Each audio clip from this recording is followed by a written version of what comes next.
കൽപ്പന ചൗള അപകടത്തിൽപ്പെട്ട ബഹിരാകാശ വാഹനത്തിൻ്റെ പേര് എന്ത്? ഉത്തരം കൊളംബിയ. ഭൂമിയിൽ നിന്ന് ചന്ദ്രനിലേക്കുള്ള ശരാശരി ദൂരം എത്രയാണ്? ഉത്തരം 3,84,400 കിലോമീറ്റർ. ചന്ദ്രനെ ലാറ്റിൻ ഭാഷയിൽ അറിയപ്പെടുന്ന പേര് എന്ത്? ഉത്തരം ലൂണ.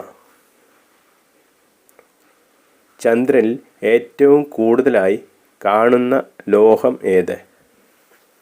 ഉത്തരം ടൈറ്റാനിയം.